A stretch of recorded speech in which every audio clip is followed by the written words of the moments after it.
쟁점되는 부분, 안 그런 부분은 다 생략하고 넘어가기로 하고요. 그리고 하나만 좀 부탁드리겠습니다. 여기 계신 분들한테 제가 도움을 받아야 될 부분들이 있어요. 조사에도 잘 안 나오는 부분인데 그런 것들은 나중에라도 아시고 계신 거 있으시면 추가로 저한테 부탁드리겠습니다. 여러분들한테 부탁드리겠습니다. 역사지리적 배경을 넣은 이유는 그 지역의 특수성이 지리적 환경에 의해서 일정 부분 제한을 받기 때문입니다. 자, 그냥 지나가겠습니다. 아산시 현재 형태가 어디냐 하면 한마디로 말해서 아산만 끝자락입니다. 근데 제가 안섬을 조사할 때 한 양반이 그런 얘기를 하더라고요. 아산천 객고랑에 그런 표현을 씁니다. 맞뜨거라 해갖고 뒤져봤더니 동수경이나 대동수경에 보게 되면 강으로 나옵니다. 아산만이. 대진이라고 하는 강으로 나옵니다.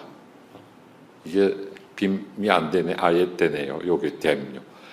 그래서 실질적으로 생각해 보니까 강하고 바다 구별이 없어요. 생각해 보니까 바닷물을 역류하거든요. 서해안에서.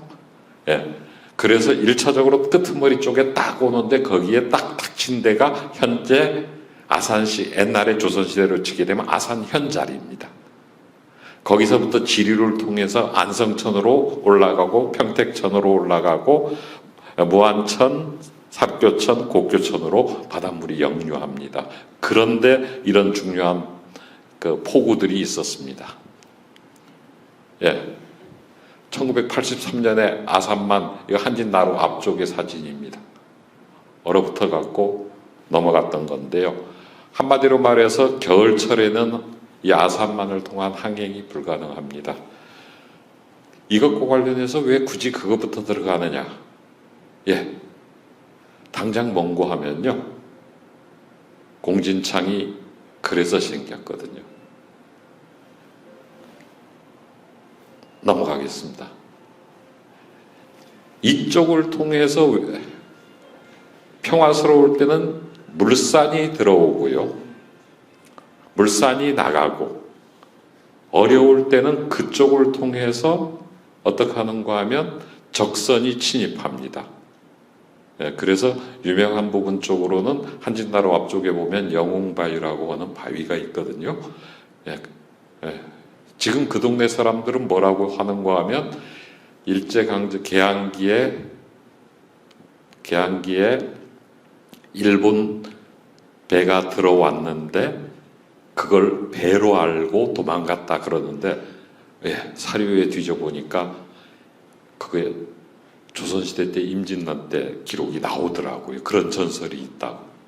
그러니까 굉장히 오래되는데 왜 그런 걸 기록에 남겼을까 해갖고 쫙 찾아보면요. 그쪽에 물이 휘감아 돌아요. 배 파선이 굉장히 많습니다. 만기오람 같은 데서 보게 되면 뱃사람들이 지나다가 거기에서 제사 지냈다고 그럽니다. 그런 얘기를 하는데 야말선초에 여기 만호가 설치됐다가 세조실록 좀 외구의 준동이 좀 가라앉으니까 이 만호를 혁파합니다. 그러면 이쪽 지역에서 쉽게 얘기해서 아쉬운 얘기지만은 옛날이나 지금이나 우리나라는 서울 중심입니다. 서울로 가는 길이 어떨까 봤는데 옛날 지도로 보는 게 나을 것 같아요. 이게 붉은 선이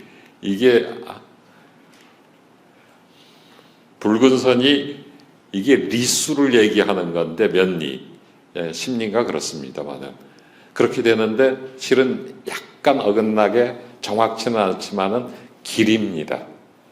하나는 여기서 보면 내라고 되어 있는데 이게 내돌이거든요. 당진. 여기서 배에 싣고 마포나루까지 다 갑니다. 여기만 가느냐? 바닷가에 있는 데는 다 갈 수 있습니다. 그거 말고 육로로 갈 때는 면천 쪽에서 쭉 가서 요 근방 쪽에 지금 당진군 신북면 기지실이 지나겠죠. 그렇게 해갖고 한진나루 부근에서 이쪽으로 건너갑니다. 당진하고 화성시 쪽, 평택시 쪽에선 대진이 어디냐 해갖고 싸우는데 지도마다 보면요, 표기가 이쪽에 있는 경우도 있고 요 한가운데에 있는 경우도 있고 여기도 써졌다라고 다 써졌습니다. 한마디로 말해서 아까 말씀드렸다시피 대진이 요 특정 지명을 얘기하는 게 아니라 여기가 아산만이거든요. 아산만을 가리키는 용어이기 때문에 그렇습니다. 그런데 그게 그 다음에 또 논란거리가 되는데 이 길이 하나 있습니다. 또 하나는 어디냐 하면 평택에서 쭉 지나가지고 여기가 공실입니다. 공실이 지나서 여기서 우평하면 어디냐 하면 소들강문 할 때 소들입니다. 예, 소들입니다. 소들강문 하잖아요. 그 소들강문이고 여기가 대체로 보면 돈이면입니다. 예, 그럼 대략 짐작할 때 돈꽃나루입니다. 거기서 건너서 면천으로 해서 가는 길. 또 하나가 어디냐면 여기도 몇 번 건너야 돼요. 평택에서 쭉 와서 곡교에서 지납니다. 구분다리까지 와서 거기에서 돈꽃이라고 하는 데로 와서 여기서 건너서 면천으로 가는 길이 하나가 있습니다. 예. 그런데 재미있는 거는 그 아래쪽에 있는 게 신례원이고요. 신례원인데 여기에서 보면 좀 이따가도 나올 것 같습니다만은 소들이 아산 땅이었습니다. 건너편 그 서야 합덕성당이 있는 데 있죠. 거기가 본래 여기 경계선, 이게 노란 게 경계선이거든요. 이거 아산 땅입니다. 여기 돈이면은 여기 천안이라고 돼 있고요. 이 내포라고 하는 어원이 되는 돈꽃. 예, 요즘 거기에 소지명으로 가서 물어보면 된고지라고 그럽니다. 예, 된고지라고 일컬어지는 데는 지금은 아산입니다만은 여기에 보면 비방고시라고 돼 있죠. 예, 비방고시고 요 땅은 여기에 보면 잘 안 보입니다만 덕산입니다. 덕산 땅입니다. 예. 그러니까 요거 관련해서 미리 말씀을 드릴게요. 내포라고 하는 조은천은 원래 돈꽃에 있었다가요. 예, 범근내, 범천으로 갔다가 그 다음에 최종적으로 공세리로 옮겼습니다. 예. 앞으로 가볼까요? 왜 안 가?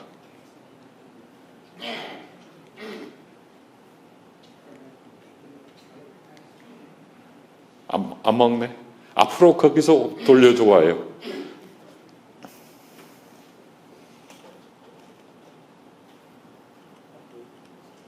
네. 이게 그 얘기입니다. 이 대진 쪽에서 만호리 쪽으로 건너서 수원을 경유해서 서울로 가는 길. 근데 그 대진에 대해서 이런 친정동국여지 승남에 이런 얘기가 나옵니다. 예. 다음에 각포구에서 다이렉트로 조선 후기로 치게 되면 마포나루로 가는 길. 또 하나가 뭔가 하면 아까 말씀드린 것처럼 공세곳에서 돈꽃 거쳐서 면천으로 가든지 아니면 더 아래로 내려와서 신례원에서 덕산 거쳐서 이동하는 거리. 그게 있습니다. 예, 되네요, 이제. 예. 그런데 재미있는 게 시가 몇 개 나옵니다. 이한누리 면천에 성묘가면서 대진 건너면서 남긴 시에 세 주가 달려 있는데 대진은 우리나라 나루 가운데 가장 험한 곳이다. 커다란 바위가 중간에 우뚝 솟았는데 이름하여 해신영공암이라고 한다. 피차 왕래하는 선박들이 이 바위를 지날 때면 별탈이 없기를 비는 관습이 있다. 그렇게 됩니다. 예. 예. 이 중에서 앞쪽에 있는 해신이라는 단어는 사라지고 지금은 영공암이라고 일컬어졌었던 한자 표현인 경우에 그게 바뀌어서 요즘은 영웅바위 그럽니다. 예. 그런데 재미있는 게 구분나루까지 딱 와서 곡교천에 물이 불어나면 여기에서 배를 대고 서쪽으로 동고천까지 직접 항해하는데, 한마디로 말해서 육로 따라가서 원래는 가는 길인데 침수되게 되면 배 타갖고 내포까지 그냥 가버린다는 얘기입니다. 예. 그러면 이 돈고진이 된 고지가 한마디로 말해서 내포 지역으로 가는 관문이라는 얘기가 됩니다. 그래서 옛날 기록에 보게 되면 내포 서쪽 내륙 지역을 내포라 한다라고 하는 지명유래가 그래서 나옵니다. 예. 여기가 굉장히 중요한 관문이었기 때문에 육로로 거기까지 와서요. 그냥 이 지도 머릿속에서 비우고 생각해 보십시오.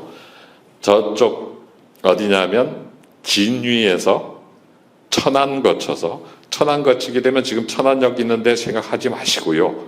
옛날 천안 관아가 있던데 생각해 보십시오. 그쪽으로 돌아서 뺑 돌아서 저 강을 되도록이면 안 건너야 되니까요. 내륙으로 와서 공세리가 아니라 구분다리 부분으로, 그쪽에서는 아무리 침수가 되더라도 물 안 옵니다. 조선시대 때는, 고려시대 때는 왔던 것 같아요. 그래서 보게 되면 동국여지 승남에도 홍경사에 있는 쪽에서 보게 되면 사람들이 안 살고 도둑대들이 많다라고 하는데, 그거는 저습지라는 얘기입니다. 홍경사지 있는 자리가. 그렇게 왔는데 주변이 침수되니까 배로 상류까지 직접 이동해 가버립니다. 그래서 내포를, 된 고지가 내포의 관문이라고 일컫는 것 같습니다. 예. 그런데 조선 초에 여기에 조창이 만들어집니다. 그냥 읽으면 됩니다. 증보문헌 비고에까지도 그렇게 나옵니다. 대진포의 상류를 융진이라고 하는데 그곳에 된고지라는 포구가 있고 그곳의 상하류 서쪽 연안을 내포라고 부른다. 그렇게 나옵니다. 이중환의 택리지는 가야산 자락에 10고를 어쩌고저쩌고 하는데 그건 산 중심으로 얘기한 거고요. 배 물길 중심으로 가면 이렇게 보는 게 맞습니다. 그 당시에 보면 태종 때 만들어진 조객이 조창이 어딘가 하면 내포라는 곳하고 된고지하고 금천인데, 금천은 한강에 있습니다. 충주에 있는 목계나루 부근에 가금면이라는 곳에 있었던 곳이고, 근데 특징 중에 하나가 뭐냐 하면 이게 조창이 폐지되고 난 다음에도 그 지역, 그 포구였던 데는, 조창이 있었던 포구에는 조선 후기까지 상업으로 발전합니다. 그런데 이쪽에서는, 내포 쪽은 그것에 경쟁되는 데가 굉장히 많았고, 특히 일제강점기에 폭이 넓은 데 다리를 건설 못하니까 조금 아래쪽으로 와서 다리를 건설을 해버립니다. 그게 신례원입니다. 신례원 쪽에 다리를 건설하는 순간 모든 중심이 어디로 가버리는가 하면 신례원교로 가버립니다. 그래서 내포나 동꽃나루는 쇠퇴했죠. 그렇습니다. 예. 요 기록이 잘 안 나옵니다. 호서업지 이거 말고도 몇 개의 기록이 나오는데, 이 범근내 내지는 공진과 관련된 기록에서 이런 얘기가 나옵니다. 제군동 20리에 창이 있어서 세금을 받는데 옛날에는 조은했던 곳이다. 성화 14년에, 이건 범근내와 관련된 얘기입니다. 성화 14년에 이 아산 공진했다. 그러면 머릿속에서 그려지기로는 태종 때 내포였다가 잠시 후에 범근내로 옮겼다가 그 잠시 후에 공진창으로 옮겼다라는 얘기가 되어 있는데, 어쩌면 내포하고 범천포가 거의 동시에 있었을 가능성도 배제는 못합니다. 예. 왜냐하면 이 시기에 경량포도 있었으니까요. 저기 평택 쪽의 경량포는 아시죠? 계양나루라고 일컬어지던데, 범천포는 근데 또 재미있는 게, 범천포는 어디냐라고 얘기하면 지금 당진시거든요. 당진시 사람들도 범천포가 어딘지 몰라요. 아는 사람 없습니다. 한수를 더 떠서 그 포구를 배경으로 있었던 장시가 합덕장인데 합덕장 어디 있었냐 하면 아무도 몰라요. 무슨 얘기냐? 이 삽교천변의 지형을 보게 되면요, 이 동쪽, 이 아산 쪽은 이 하천변이 그래도 언덕이라도 좀 있습니다. 그런데 서쪽 편은 완전히 평탄지입니다. 이 토사 퇴적이 워낙 심하기 때문에 한 가지로 설명을 못할 것 같습니다. 다만 조선 후기에 있는 것은 부리포라고 일컬어지는 곳이라고 생각을 하는데 이것 또한 제가 얘긴 하면서도 자신은 없습니다. 보죠. 보세요. 여기가 동꽃나루 있는데 여기 돌리는데요. 천안 땅입니다. 천안 땅입니다. 요쪽 보면 범천면, 버그네 창이 있었던 이쪽 지역은 보면 면천지, 면천 땅입니다. 돈꽃이 있는 데는 뺑 눌러갖고 해창이 있는데 덕산지라고 되어 있건 덕산 땅입니다. 요 아래쪽에 보게 되면 또 천안 땅입니다. 소위 말하는 월경천인데요. 그 중에서 여기의 유래는 분명합니다. 어디냐 하면 요 천안 땅이라고 하는 돈이면 쪽은 고려 때 몽고가 침입했을 때 천안고을이 짐을 싸들고 이쪽으로 왔다라고 해서 이게 복귀하고 나서도 천안 땅입니다. 그건 분명한데 나머지 것들은 이건 정확치가 않습니다. 여기도. 재미있는 거는 잘 아실 겁니다. 여기 보게 되면 이쪽 땅 백리대야라고 되어 있거든요. 백리에 걸친 큰 들이라는 얘기인데 강문이라고 하는 겁니다. 그쪽에 가설은 그렇습니다. 간척입니다. 어느 쪽 지역 사람들이 가느냐에 따라서 그 고을에 속하는 것 같아요. 또 하나의 변수는 무엇인가 하면 여기에서 쭉 나오면 여기 잘 안 나오나요? 창이라고 나오죠. 세금 나가는 포구 그건 것 같습니다. 자, 넘어가겠습니다. 참 안 나갔네요. 그런데 왜 그걸 굳이 얘기하느냐 하면 공진창에 이쪽으로 옮겨왔을 때 공세고창으로 왔을 때 원래는 해운판관이 별도로 임명됐는데 1762년에 아산현감이 겸임하는 조치가 취해졌습니다. 한마디로도 말해서 공진창의 모든 좋은 선의 건조, 좋은, 그 다음에 항행, 그 책임은 누구냐 하면 아산현감이 졌습니다. 1762년부터. 그런데 재미있는 거 보게 되면 그래서 영종조에도 보게 되면 요런 만기요람에 이런 표현이 나오거든요. 아산현감이 감봉에서 영납. 1762년 후에 책임자는 그렇게 됩니다. 그런데 재미있는 것 중에 하나가 뭐냐면 몇 번이나 서울까지 세고구를 날랐을까 했더니 2번입니다.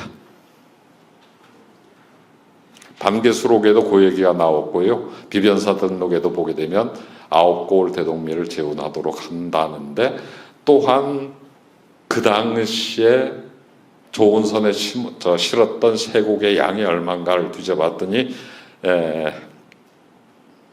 대전 통편에 보게 되면 800석을 한도로 잡았습니다. 800석 실은 배가 공진창까지 들어왔다는 것은 분명한 듯 싶습니다.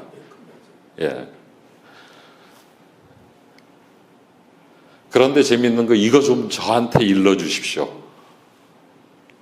공세고창 남쪽에 신풍사라는 산이 있고 그 거기에 신풍사라고 하는 신당이 있습니다.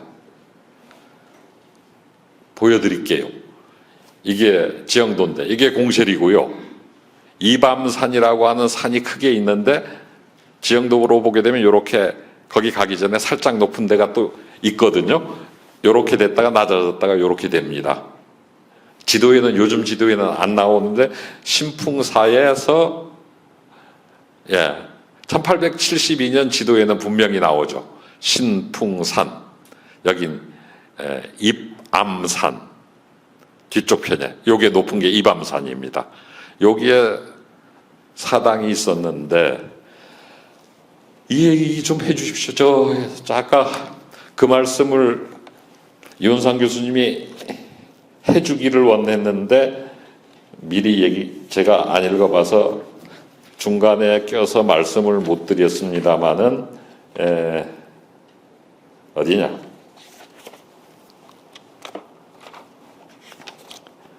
그 낙동강변에 반말이라는 데가 있습니다. 폭우로 굉장히 유명한데 거기에 광대패들을 대광대라고 하거든요. 대죽자, 문헌에는 대죽자 써갖고 죽광대라고 나오는데 거기에 율질이라고 하는 데입니다. 한자 표기로는. 그냥 그쪽 사람들은 반말이 그러는데 밀양전 좋은 혹은 그 선상 배장사꾼들이 굉장히 많이 가는데 발표문에 26페이지네요. 네. 그 두 번째 보면 합척 덕곡면의 초계 반마리는 경남 지역 오광대의 발상지로 유명한 포구마을이라 그리하여 탈춤에 관심을 가진 많은 이들이 어쩌고저쩌고 그 얘기가 나오거든요. 제가 있을 때가 여기입니다. 요건 마을입니다. 지금은 공실이까지 이 바닷물 들어오는 걸 기대도 못 하는데요. 그 이유는 1910년대인데 신원리라고 했는데 으뜸 원자로 일본 애들은 표기를 했습니다만은 이건 실은 이쪽에서 얘기할 때 원마 같다 하는 그 제방 얘기하는 겁니다. 언자가 음이 변해서 원으로 바뀌었습니다.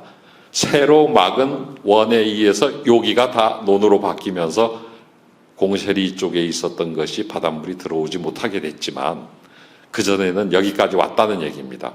그러면 요쪽 산에서 배 들어오는 걸 볼 수 있는 요쪽 부분으로 신당을 만들어 갖고 거기서 바람이 나오거든요. 앞으로 가볼까요?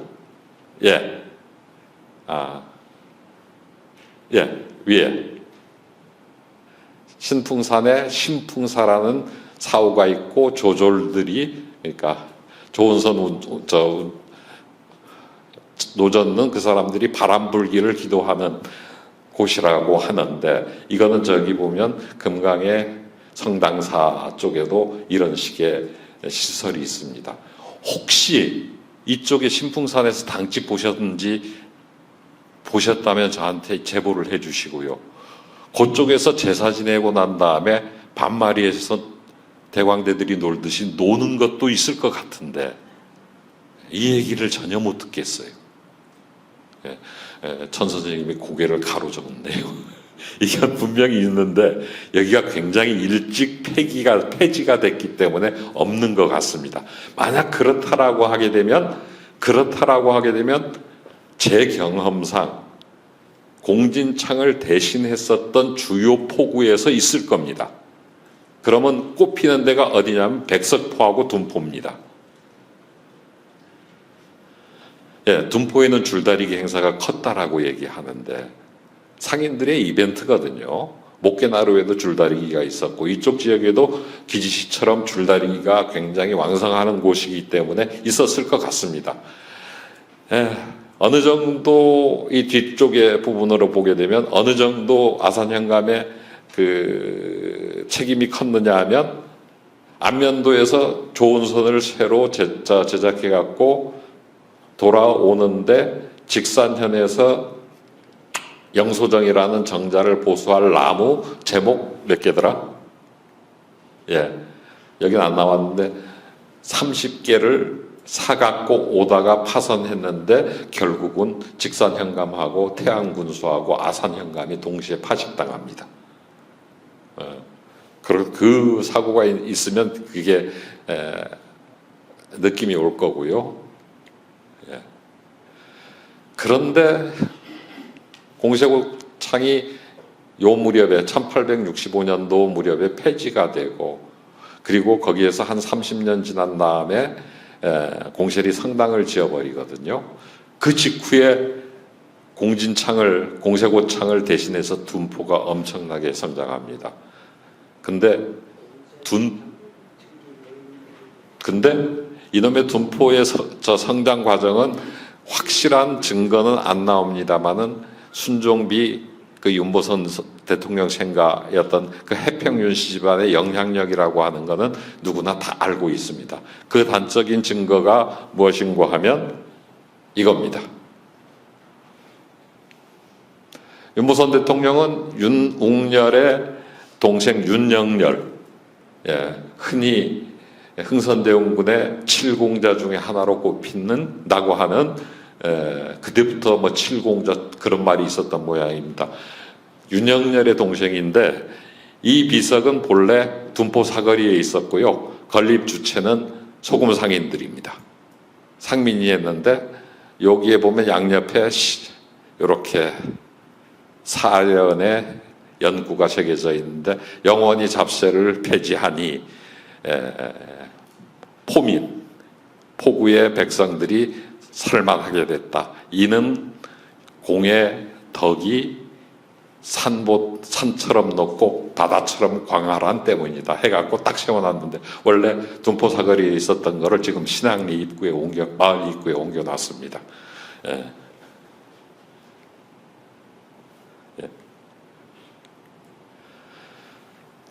둔포가 어느 정도 이 당시에 컸는고 하면, 경부선 보게 되면 몇 차례에 걸친 답사 끝에 결국은 현재의 노선이 결정됐는데, 세 번째 답사 때 무엇이 검토되는고 하면 경부선 철도를 둔포를 거쳐서 전이를 거쳐서 공주로 가는 노선을 검토한 적이 있습니다. 조선 토목사 쪽에서 나오는 얘기입니다. 결국은 그게 받아들여지지 않습니다. 너무 우회한다고 해서 받아들여지지 않는데, 1937년 조선 철도사의 것인데, 이런 식으로 가다 보니까 공세리는 한순간에 꼬꾸라집니다. 일제시대 포구 얘기하게 되면 그 옆쪽에 굉장히 많은 포구들이 있는데, 십포, 당포, 백석포, 공세포, 남원포, 그 수많은 포구들이 다 사라지고 그쪽에서 기선이 들어오는 데는 둔포밖에 없습니다.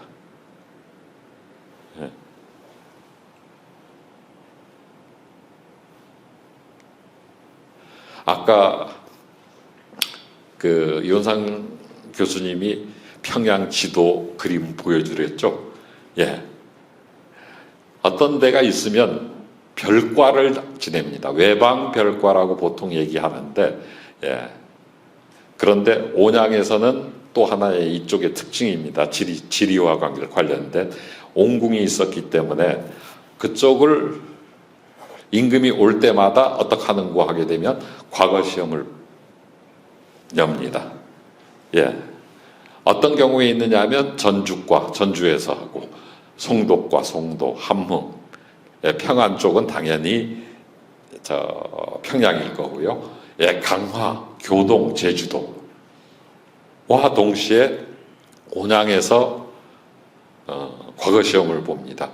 거기에다가 어떤 기록까지 나오느냐 하면, 모든 사람들이 다 참여하는데 온양인 경우엔 네가 사는 것을 표시하라고 합니다. 그래서 온양이라고 써놓으면 가산점 줘갖고 될 정도였습니다. 근데 지금 춘관 통고를 봤더니 세조 13년에 실시된 게 처음이라고 얘기를 했는데, 실록을 뒤졌더니 그보다 3년 전에도 온양과를 설치한 기록이 있더라고요. 요거 관련돼서 여기 못 썼는데, 평상시 관리는 아산현감, 온양현감의 몫입니다. 그런데 임금 올 때만 하는 거 아니냐, 임금 몇 번이나 왔느냐, 아닙니다. 평상시에는 지역 주민들한테 온천을 열었습니다. 그 기록이 나옵니다. 사대부가의 부녀들한테도 열었다라고 하는 기록이 나옵니다. 더 뒤져보면 아마 나올 것 같습니다. 뭐라고 나오는가 하면 공짜로 목욕하게 하지는 않았을 거 아니에요. 아산현감의 온양 군수의 아마 재원 마련 책 중에 하나일 것 같은데 그것까지는 모르겠습니다. 더 뒤져봐야 됩니다. 예, 이거는 잘 아시기 때문에요. 쭉쭉 지날 텐데요. 예, 학성면이었다라고 하는 적이 있었던 적이 있는 건 아실 겁니다.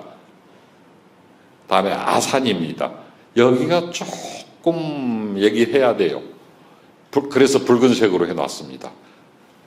세조 4년에 간단히 말하면 관찰사 황유원이라는 인물이 아산의 아전들이나 그 다음에 이쪽에 영리들이 폐악질이 심해서 수령들이 죽어나가 빠진다. 용서할 수 없다 해서 분속, 온양, 평택, 신창으로 갈랐습니다. 그 사실은 다 아시니까 여쭤보겠습니다. 그럼 관악 건물은 어떻게 됐을까요?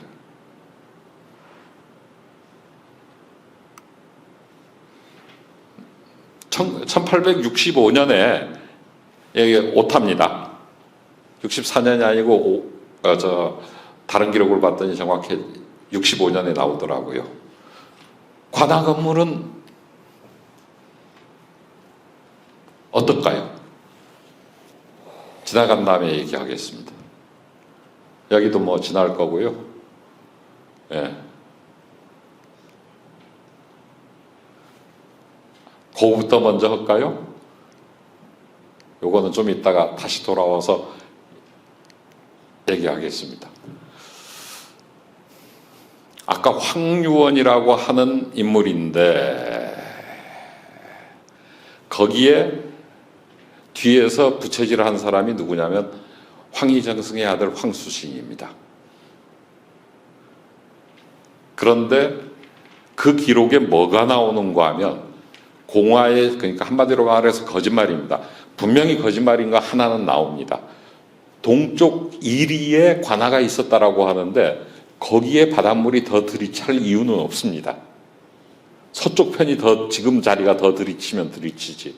그거 하나는 분명히 거짓말일 텐데 황수신이 이 다음에 자기 와이프의 무덤을 그쪽 관아 쪽에다가 이장하겠다고 그거를 자기한테 내려달라고 청하는데 임금이 들어줍니다.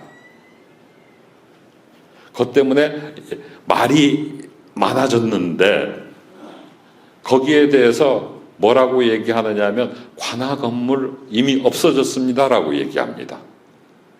뭐라고 얘기를 하는가 하면 공화의 제목과 기와로 향교를 지었는데 그 건물이 지금 있고 그 사실을 사안부에서도 이미 알고 있습니다.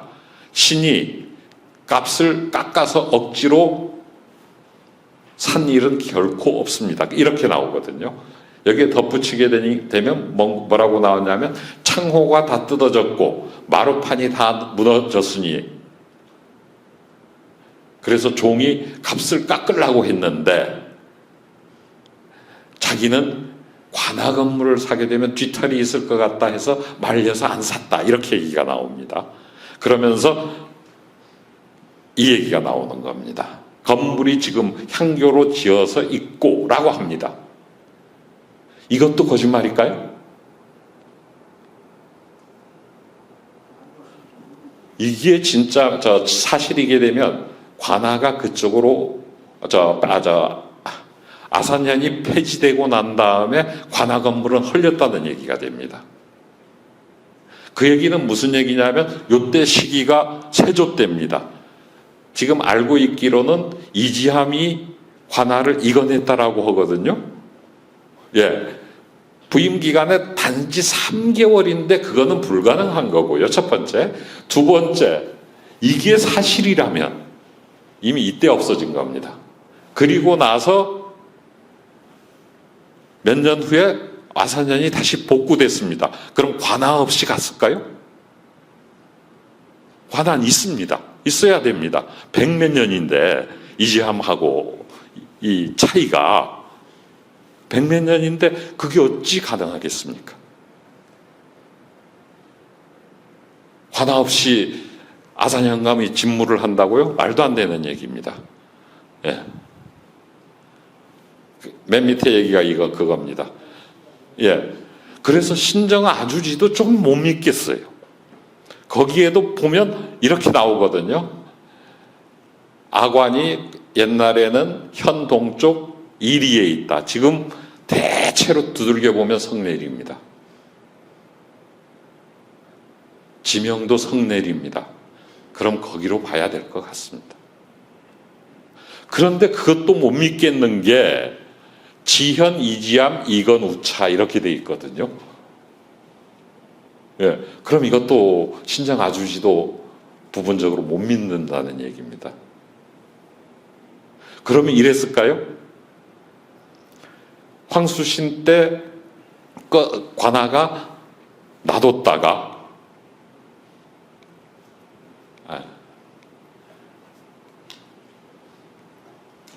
예, 어디냐? 예, 여기네요.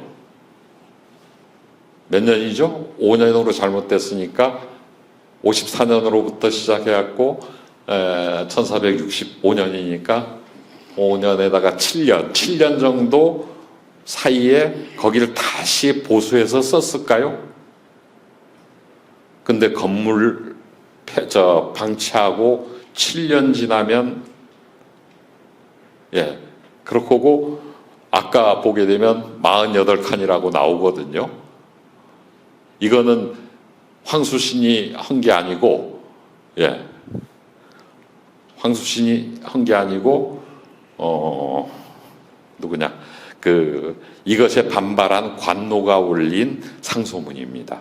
48칸이 있는데, 황수신이 와가 48칸을 초가 22칸이라고 사기쳐갖고 살려고 하고 있습니다. 그 얘기가 나옵니다. 48칸 맞는 것 같거든요.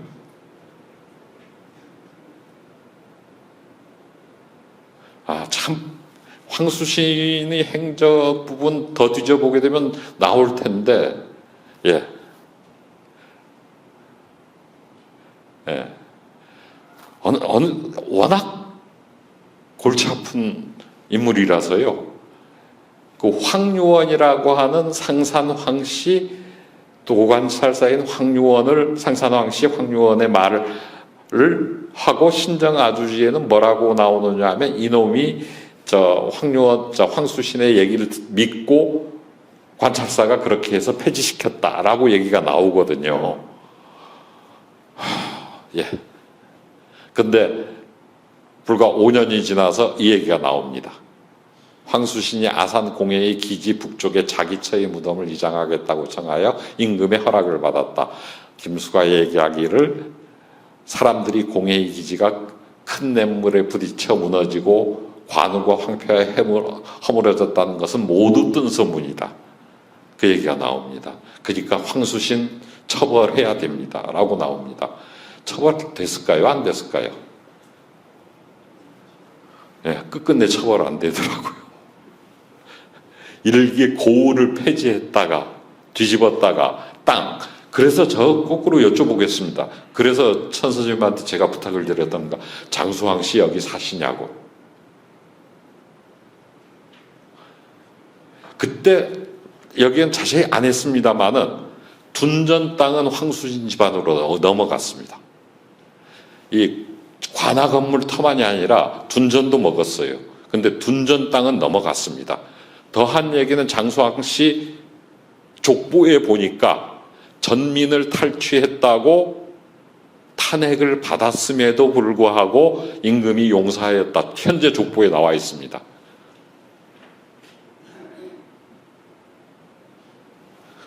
예. 근데 아까 요 얘기 재미있습니다.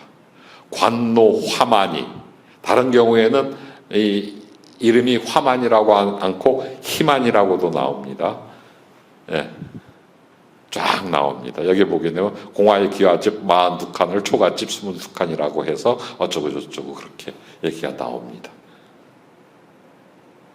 하나하나 대비를 하는데 현재까지는 찾는 거 없고 오히려 황씨 집안 좀 뒤져봐야 되겠습니다. 그런데 이장했을까요?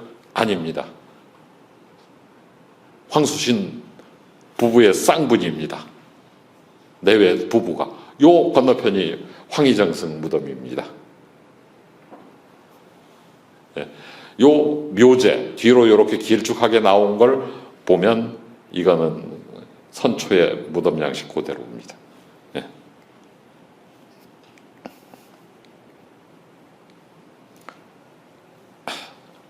예. 예. 또 보니까 최종석이라고 하는 양반이 고려시대 때 치소가 옮겼다라고 얘기하는데 영인산성 위에 있었다라고 하는 기록을 남겼더라고요. 다른 기록들은 보통 다 동오리에 있다고 나옵니다. 근데 거리가 이쪽에서 보게 되면 서오리입니다. 반대 방향이죠. 예.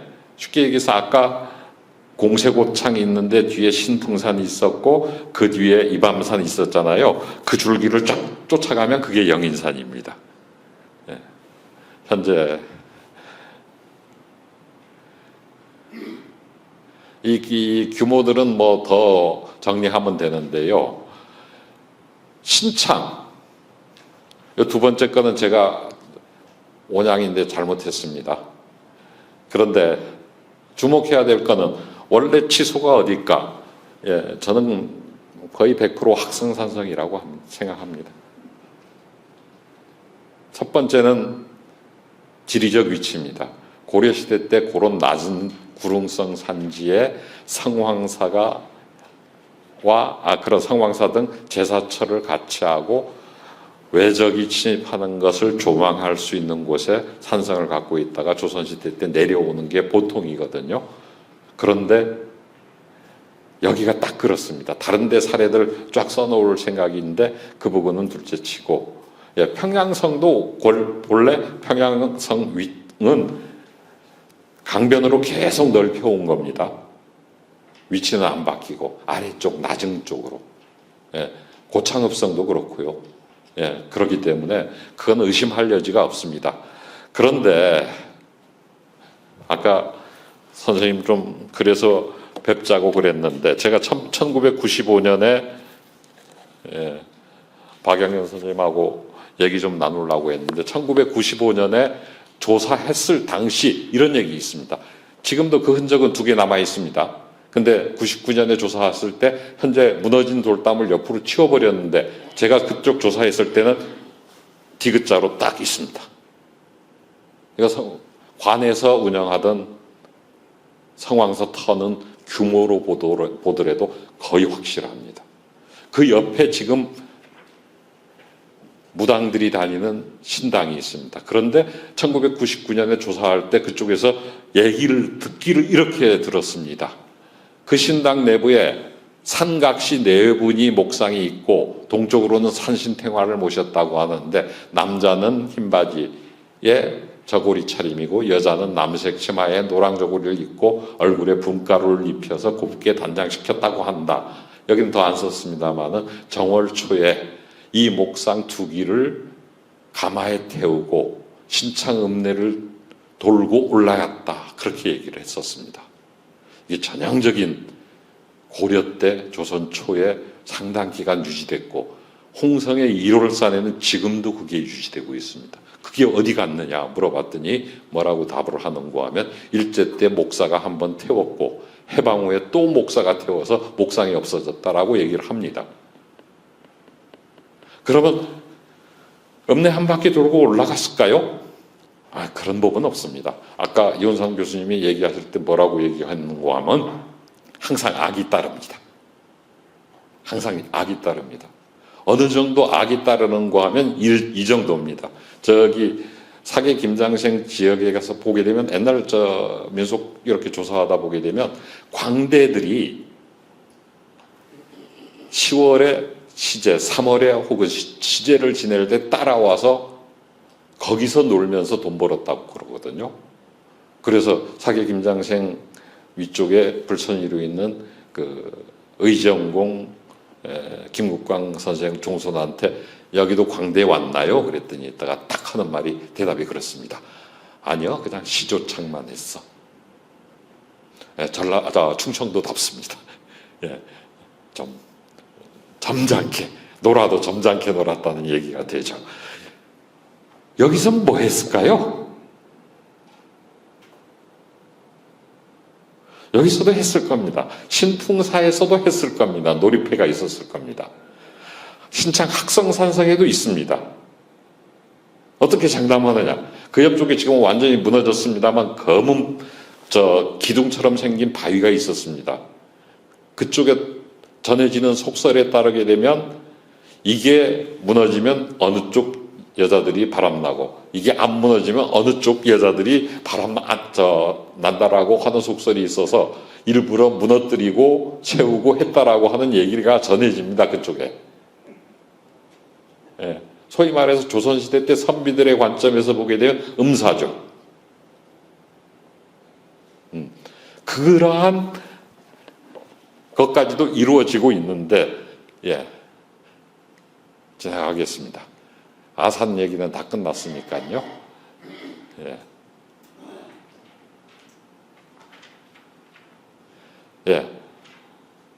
신정 아주지에는요, 아예 대놓고 욕했더라고요. 황효원이 황수신의 의도를 알고 아산연을 폐지시켰는데 판중추 김구와 현감 조규가 누차 상환했으나 받아들여지지 않았는데 여기서도 그 얘기가 나옵니다. 임금이 온행을 했을 때 찾아가서 받아들였다. 그 당사자는 조규다. 맞을까요? 모르겠습니다. 너무 뒤에 거기 때문에. 그런데 분명합니다. 요 시기에 세조가 의류년에 온행했을 때 청했다고 하는데 세조가 그해 온행한 건 맞습니다. 분명합니다. 이건 지났죠? 또 하나가 이겁니다. 거린청. 이관명이라고 하는 사람이 병산집에 보게 되면 선영이 걱정돼서 제방을 막았다. 쭉 나오고 또 다른 그 뒤쪽 부분에 만년에 포천현감이 되고 그 다음에 아산현감이 되다가 그리고 죽었다. 그렇게 나오거든요. 그럼 무슨 얘기냐면 당장 아산현감이 되기 전이라고 이 선영의 제방을 막은 거는 그렇습니다. 그러면 선영 언제 막았느냐? 나옵니다. 선조실록에. 선조수정실록에 보면 선조 6년 젊었을 때 얘기했다. 실록이 거짓말일까요? 연대기순으로 정리한 건데 그러면 거린청은요 아산현감, 아산하고는 전혀 무관합니다. 전혀 무관하고 젊었을 때 이런 거 했었다는 얘기입니다. 예? 마지막 여기 안 나온 얘기 좀 몇 가지만 하겠습니다. 그것도 거꾸로 제가 도움을 얻으려고 그럽니다. 뭐냐면 신창 초등학교죠. 신창 관아와 관련된 얘기입니다. 1908년에 황성신문에 무슨 얘기가 나오냐면 서병익이라는 인물이 신창 사립 신민학교를 만듭니다. 그래서 황성신문에 기사가 몇 번 나옵니다. 그래서 서병익이라는 인물이 어떤 인물인가 한번 살펴봤더니 오천군수 하다가 이쪽 신창군수로 온 건 분명합니다. 1910년까지 했습니다. 그 시점도 참 묘합니다. 1910년까지 했어요. 한일 합방. 이 사람이 인재를 많이 키웠다는 얘기를 많이 하거든요.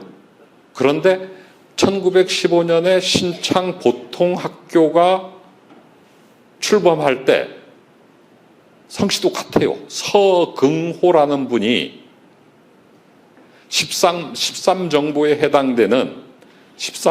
해당되는 그 학성산에 있는 땅을 학교에 양여했다는 기록이 나옵니다. 서병익 좀 찾고 싶습니다. 달성서 씨는 분명하고 약봉 서성의 후손인 것도 분명한 듯 싶은데 뭐 때문에 더 그러는가 하면 동명이인인지 동일인인지 모르겠지만 서병익이라는 인물이 독립단체에 굉장히 중요한 거기에 충남 지단의 지단장을 맡습니다. 충남 지단에 속해 있는 조인영 헷갈리대. 예산에 있는 사무총장이라는 양반이 그쪽에서 예산 쪽에서 일 벌여갖고 일본 순사한테 체포당해서 구금되고 징역 살았다는 기록이 있거든요. 신민학교라는 것도 수상하고, 용어 자체가. 만주, 하와이, 일본 전국 각지에 특히 우리나라에선 이북지방에 신민학교가 제법 있습니다. 근데 대체로 보게 되면 항일 쪽에 가까워요.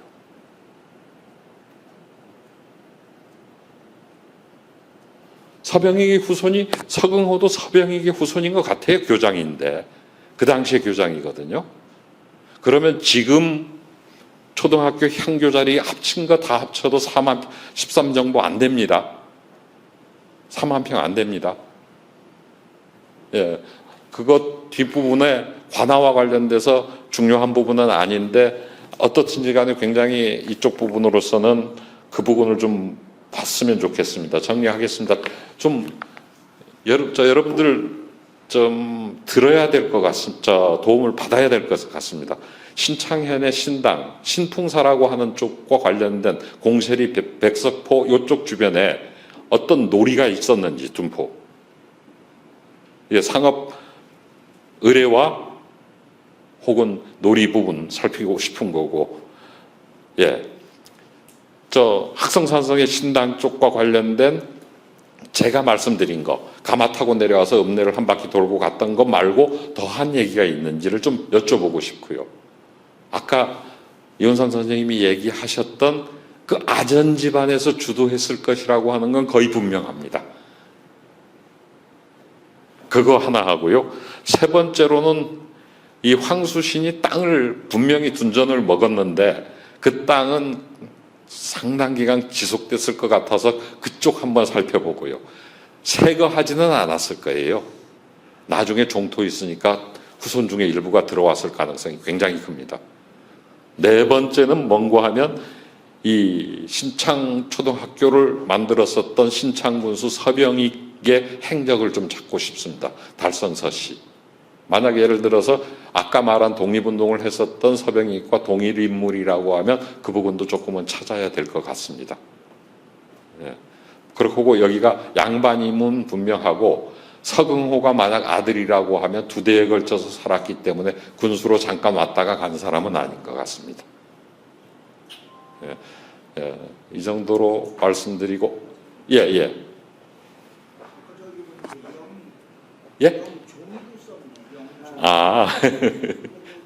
그 간단합니다. 영종 맞습니다. 지금도 저 왕조실록 보면 영종대왕실록으로 되어 있습니다. 고종이 황제가 되고 난 다음에 추존해서 영조가 된 겁니다. 아까 그 충남선, 옛날 경남선이라고 그랬죠.